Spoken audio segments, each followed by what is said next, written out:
Hey, how's it going everybody? Welcome to the channel. Now in today's video, I'm going to be presenting to you guys my free-to-play Paleozoic frog deck that I built from mainly using the crafting system. Now as you can tell with the deck profile, most of the cards that are in this deck are going to contain rare and normal cards, with the exception of Swap Frog being the only super rare, and also the extra deck that's going to contain super and ultra rares.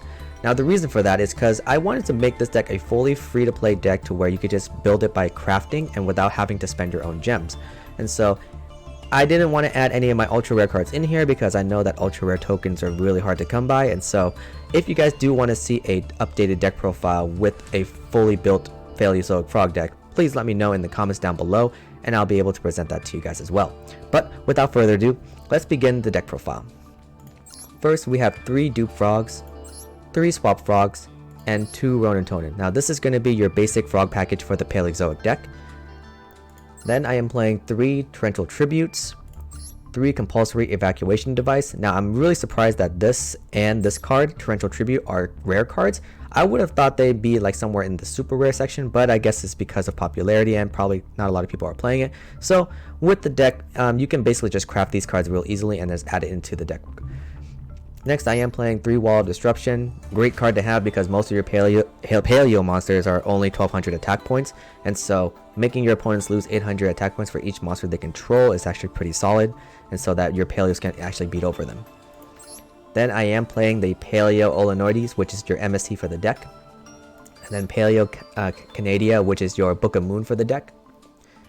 Now Paleozoic Palkia is basically your Pot of Greed for the deck. Now if you don't want to run this card, I would recommend playing Pot of Desires because it's actually a much better option compared to this. But like I mentioned, this is totally free to play and this was easily craftable, and so you can choose either or. Next I am playing 3 Deinonychus, which is really easy to craft as well because it's also a rare, and so that's another one right there. And then I am running 3 Paleo Morella. I don't have Trap Trick in here because that is a super rare and I didn't want to use my tokens to build it, and so I am using Morella as your send from deck to grave card. Next I am playing 3 Lechinali.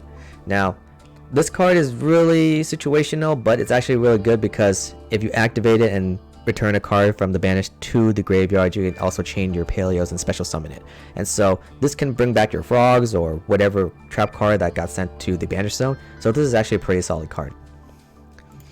Next I am playing 3 Rise to the Full Height. Now this card is great as well because you can target one of your monsters that is on the field, and then your opponents are forced to attack that monster, and then once the monster is gone, they basically have to end their turn or end their battle phase, I would say, because there's no more target to attack, and so that's pretty much it for the turn. And then the last card is 3 Lost Winds. Now I'm also surprised that this is a rare card. I would thought this would be somewhere in the super rare section, but it's a rare card and we were able to take advantage of it, so craft this card as well. Moving on to the extra deck, we have 1 Daigusto Phoenix. Now all of these, like I mentioned, are going to contain super and ultra rares, and so these are just going to be the cards that you're going to need for the deck, but if you have other selections that you want to use, then by all means. 2 Sky Cavalry, 1 Cat Shark, which is also a normal card, the buff Paleozoic, I actually don't know how to pronounce that, Anomia, I'm just gonna say Anomia. Next Opamenia. These cards are really hard to say, but I am running 2 of this guy. Next Totally Awesome, 1 Link Spider, 1 Proxy Dragon, 1 Lan, 1 Decode Talker, 1 Ningirsu, 1 Gaia Saber, and 1 Borosaur Dragon. Now all of these cards are easily accessible because you can get the Link monsters from the structure deck. You can get this from the structure deck as well. This came from Solo Campaign. This was also from Solo Campaign, I believe, or it was from the structure deck. This one I added in. I got it from the selection packs. You can get it from there, but I just needed to add an extra card in.